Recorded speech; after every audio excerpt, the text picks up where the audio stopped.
अब हम देखेंगे real time systems.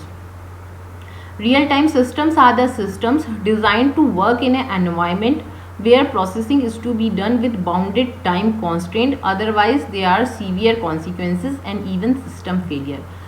Real time system वो सिस्टम्स होते हैं जिनको अपनी प्रोसेसिंग जो है एक लिमिटेड या बाउंडेड टाइम में कंप्लीट करनी होती है। जो गिवन टाइम है, डेडलाइन जो दी हुई है, उसी डेडलाइन के अंदर काम करके देना होता है, क्योंकि अगर वो काम लिमिटेड टाइम में या डेडलाइन के अंदर नहीं हुआ तो बहुत सीवियर कॉन्सिक्वेंसेज हो सकते हैं और सिस्टम जो है कम्प्लीटली फेल भी हो सकता है। अभी हम डिटेल में देखते हैं। Real time systems are used in real time applications और in embedded systems. Real time system नाम से ही पता चल रहा है कि जो रियल टाइम एप्लीकेशंस होती हैं, एग्जाम्पल देखते हैं अभी हम, उसमें यूज़ होती हैं या फिर एम्बेडेड सिस्टम्स में यूज़ होती हैं। Some examples of real time systems are fire control system. ये रियल टाइम सिस्टम्स हैं जहाँ थोड़ी सी भी अगर गलती हुई या थोड़ी सी भी प्रोसेसिंग में लेट हुआ तो काफ़ी सीवियर कॉन्सिक्वेंसेज हो सकते हैं। फायर कंट्रोल सिस्टम हो गया, एयर डिफेंस सिस्टम हो गया, इंडस्ट्रियल कंट्रोल सिस्टम हो गया। अगर इसमें कोई गलती हुई तो सारी की सारे जो प्रोडक्ट है वो बेकार हो सकता है इंडस्ट्रियल कंट्रोल सिस्टम में। Nuclear plants, flight control system, ये बहुत वो है, अगर फ्लाइट कंट्रोल सिस्टम में थोड़ी सी भी प्रोसेसिंग में लेट हुई तो बहुत सीवियर कॉन्सिक्वेंसेज हो सकते हैं। फ्लाइट्स जो मैनेज हो रही हैं वो बहुत ज़्यादा सब कुछ गड़बड़ हो जाएगा। तो ये ऐसी चीज़ें हैं जिसमें टाइम बाउंडेशन बहुत इंपॉर्टेंट है। Modern automobiles containing and embedded systems, ये सारे एग्जांपल्स हैं रियल टाइम एप्लीकेशंस के जहाँ रियल टाइम सिस्टम्स यूज़ होते हैं। Since real time systems are use to handle real time application, so proper functioning of real time system is based on time bounded processing. क्योंकि सबके सब जो है real time applications में हमारी रोजाना जो हम यूज़ करते हैं ऑटोमोबाइल या जो इंडस्ट्रीज़ में या न्यूक्लियर प्लांट्स में उसमें यूज़ होती हैं, तो इसमें टाइम बाउंडेशन सबसे इम्पॉर्टेंट होता है ताकि प्रोसेसिंग प्रॉपर हो और करेक्ट रिजल्ट आए। दोनों चीज़, प्रोसेसिंग भी प्रॉपर होनी चाहिए और फाइनल रिजल्ट भी प्रॉपर आना चाहिए। रियल टाइम ऑपरेटिंग सिस्टम्स को हम दो कैटेगरीज में डिवाइड कर सकते हैं, hard real time systems and soft real time systems. एक एक करके देखते हैं हार्ड रियल टाइम सिस्टम्स कौन से होते हैं and soft real time systems कौन से होते हैं। Hard real-time system is one in which even a single deadline is missed, then it can lead to catastrophic results like safety threat or big financial loss. Hard real-time systems वो systems होते हैं जिसमें अगर एक भी deadline miss हो गई, जैसे हमारी जो प्रोसेसिंग होती है उसमें छोटी छोटे सब प्रोसेसिंग्स चलती हैं, उन सब प्रोसेसिंग्स को जब हम जोड़ देते हैं तो एक फाइनल प्रोसेसिंग रिजल्ट आता है। तो उन सब प्रोसेसिंग की किसी एक की भी डेडलाइन मिस हो गई, मतलब किसी एक सब प्रोसेसिंग में भी थोड़ी सी डिले हो गई या गलती हो गई, कुछ भी प्रॉब्लम हो गई, तो बहुत ज़्यादा सीवियर कॉन्सिक्वेंसेस हो सकते हैं। जैसे कि सेफ्टी थ्रेट, किसी की लाइफ, जैसे कि एयर डिफेंस सिस्टम है, इसमें थोड़ी सी भी गड़बड़ हो गई तो प्लेन जो है क्रैश हो सकता है, या फिर कोई बहुत बड़ा फाइनेंशियल लॉस हो सकता है। जैसे इंडस्ट्रियल कंट्रोल सिस्टम है, उसमें थोड़ा सा भी अगर कुछ चूक हो गई तो सारा का सारा प्रोडक्ट जो है बेकार हो जाएगा और बहुत बड़ा फाइनेंशियल लॉस होगा। तो इस तरह से ऐसे सिस्टम जहाँ पे बिल्कुल भी डेडलाइन मिस करने की कोई गुंजाइश नहीं होती, बहुत ज़्यादा स्ट्रिक्ट डेडलाइंस फॉलो करनी पड़ती हैं, they are called as hard real time systems. This means all the task, जितने भी टास्क हो रहे हैं या जो सब टास्क हो रहे हैं उसके अंदर, मतलब जो भी प्रोसेसिंग हो रही है या उसकी सब प्रोसेसिंग को जो सब प्रोसेसिंग हो रही है, वो सब जो हैं in hard real time environment must be completed within given bound time। एक जो गिवन बाउंड टाइम सेट किया गया उनका उसी में होनी चाहिए, otherwise missing any of the task completion deadline will lead to delayed output. Otherwise अगर किसी भी वजह से कहीं भी थोड़ी सी भी डेडलाइन मीट करने में प्रॉब्लम हो गई, डेडलाइन नहीं हम टाइम से कम अचीव कर पाए, तो डिलेड आउटपुट आएगा। जो आउटपुट आएगा वो थोड़ा थोड़ा डिले होता जाएगा, which ultimately lead to system failure. उसकी वजह से क्या होगा, कंप्लीट सिस्टम फेलियर हो जाएगा एक गलती की वजह से, और जिसके रिजल्ट हमने अभी देखा, या तो लाइफ पे थ्रेट हो सकता है, बहुत बड़ा फाइनेंशियल लॉस हो सकता है, मनी का लॉस हो सकता है। तो ये होते हैं हार्ड रियल टाइम सिस्टम। इसका जैसे कि एंटी मिसाइल सिस्टम, इसमें थोड़ी सी भी गलती हो गई मिसाइल लॉन्च में तो सब बेकार है, पूरी की पूरी मिसाइल जो है या तो वहीं फट जाएगी या गलत डायरेक्शन में चलेगी, जो भी मतलब लॉस है, तो एक बहुत बड़ा फाइनेंशियल लॉस है ये। Medical devices like cardiac pacemaker, cardiac pacemakers होते हैं जिनमें अगर थोड़ी सी भी गड़बड़ हो गई तो जिस पेशेंट के लिए वो यूज़ किया जा रहा है वो उसकी लाइफ पे थ्रेट हो सकता है।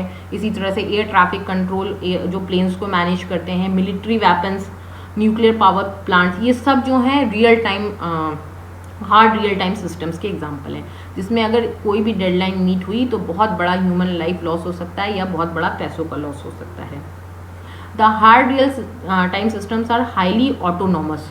जो हार्ड रियल टाइम सिस्टम्स होते हैं वो हाईली ऑटोनॉमस होते हैं, मतलब देयर इज ए लेस और no direct human intervention during task processing. इसमें क्या होता है हाईली ऑटोनॉमस, मतलब कि एक बार हार्ड रियल टाइम एप्लीकेशंस की प्रोसेसिंग स्टार्ट हुई तो उसमें मिनिमम या फिर बिल्कुल भी नहीं ह्यूमन इनपुट नहीं लिया जाता। मतलब पहले ही सारे इनपुट्स जो भी डेडलाइंस हैं, जो भी टाइम लिमिट्स हैं, वो पहले ही सेट कर दी जाती हैं। ये नहीं कि हर प्रोसेसिंग से पहले इनपुट लिया जा रहा है, यूज़र कीबोर्ड से इनपुट डाल रहा है या किसी इनपुट डिवाइस की हेल्प से डाल रहा है, नो। क्योंकि ये ऑटोनॉमस बनाना इसलिए जरूरी है क्योंकि हर चीज़ का टाइम पहले ही फिक्स होना चाहिए, ताकि जो सब प्रोसेसिंग है वो फिनिश होती रहे और फाइनल प्रोसेसिंग का रिजल्ट टाइम से आ जाए। And normally sensors and other automatic devices are used to collect the input data. और जो हाईली सेंसिटिव सेंसर्स होते हैं उनकी हेल्प से इनपुट लिया जाता है, ताकि उसमें गलती की कोई गुंजाइश ना हो। या फिर और ऑटोमेटेड डिवाइसेस आती हैं जो इनपुट के काम आती हैं। तो इसमें ह्यूमन इंटरवेंशन, जो ह्यूमन मतलब हम लोग जो एंटर करते हैं वो डेटा नहीं होता। हाईली सेंसर्ड डेटा या ऑटोमेटेड इनपुट डिवाइसेस की हेल्प से डेटा लिया जाता है। Size of data files are mostly small. जो फाइल्स बनाई जाती हैं वो स्मॉल साइज की बनाई जाती हैं और डेटा जो है रैम या रोम में रखा जाता है, सेकेंडरी में नहीं रखा जाता, क्योंकि सेकेंडरी मेमोरी से डेटा को उठा के लाना फिर प्राइमरी मेमोरी में रखना, इसमें बहुत टाइम वेस्ट होता है। तो सारा का सारा डेटा जो है रैम में, मतलब इमीडिएट जो मेन मेमोरी होती है उसमें रखा जाता है। Secondary storage is either not used. Secondary storage का लगभग नहीं यूज़ होता या फिर बहुत लिमिटेड मैनर में यूज़ होता है, बहुत ही लिमिटेड मैनर में। Error detection is also autonomous and most of the operating system features are missing. इसमें क्या होता है, एरर डिटेक्शन भी सब कुछ ऑटोमेटिक होता है। जहाँ एरर आई वहीं पे कोई बीप साउंड आ जाएगी या ऑटोमेटिक एरर करेक्शन होगा, कुछ ना कुछ हमें पता चल जाएगा कि एक एरर आई है, ताकि उसको इमीडिएट हैंडल किया जा सके। और जो ऑपरेटिंग सिस्टम के इतने सारे फीचर्स होते हैं ना, file management, memory management and so on, वो सब नहीं होते इसमें, क्योंकि ये सब की ज़रूरत ही नहीं है। हमको मेन बस टास्क कंप्लीट करके देना है। Limited operating system features, limited चीज़ें होती हैं। मेन जो फोकस होता है कि प्रोसेसिंग जो है टाइम से कंप्लीट हो जाए। तो ये होते हैं हमारे हार्ड रियल टाइम सिस्टम्स। अब दूसरे हैं हमारे soft real time system. Soft real time system is one in which failure to achieve deadline in bounded time constraint result in overall system performance degradation but not the catastrophic results। इसमें soft real time systems में क्या होता है कि अगर हमने deadline achieve नहीं करी, जो हमारी प्रोसेसिंग एक लिमिटेड टाइम में होनी थी वो नहीं हो पाई, तो जो सिस्टम की ओवरऑल परफॉर्मेंस है वो बहुत बुरी तरह से डिग्रेड हो जाती है, ख़राब हो जाती है। लेकिन कोई ऐसा कॉन्सिक्वेंस नहीं होता कि किसी की लाइफ पे थ्रेट आ रहा है या कोई मनी का बहुत बड़ा लॉस हो रहा है, जैसे कि हार्ड रियल टाइम सिस्टम्स में होता है, तो वो नहीं होता। लेकिन हाँ, सिस्टम की परफॉर्मेंस बहुत ज़्यादा स्लो और डिग्रेड हो जाती है। In other words, soft real time systems are those systems in which late appearance of output result in less और no use of that result. इसमें क्या है कि अगर आउटपुट लेट आया तो उस आउटपुट का या तो कोई यूज़ ही नहीं रहता या फिर सिस्टम की परफॉर्मेंस बहुत ज़्यादा ख़राब हो जाती है। मतलब late appearance of output result in less और no use of that result, या तो उसका बहुत कम यूज़ रह जाता है उस आउटपुट का जो आया इतना लेट, जो भी प्रोसेसिंग का आउटपुट, या फिर उसका कोई यूज़ नहीं होता। Soft real time systems are used in online transaction processing. Online transaction processing हम करते हैं जिसमें हम यूज़र नेम डालते हैं, पासवर्ड डालते हैं, सपोज करते हैं प्रोसेसिंग नहीं हुई तो जो रिज़ल्ट आया वो टाइम जो डेडलाइन थी उसके बाद आया, तो उस वो जो रिज़ल्ट आया वो बेकार है, कुछ काम का नहीं है।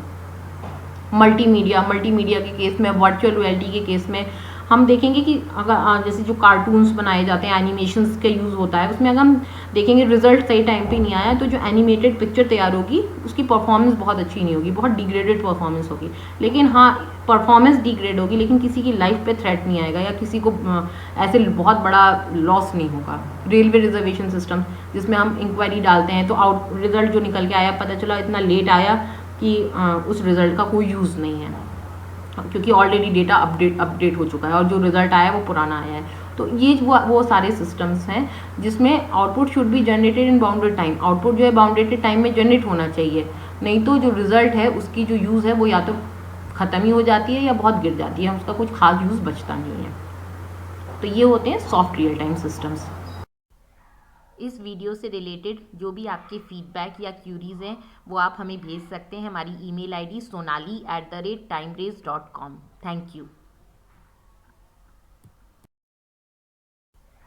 इस वीडियो से रिलेटेड जो भी आपके फीडबैक या क्यूरीज हैं वो आप हमें भेज सकते हैं हमारी email ID sonali@timerace.com। Thank you.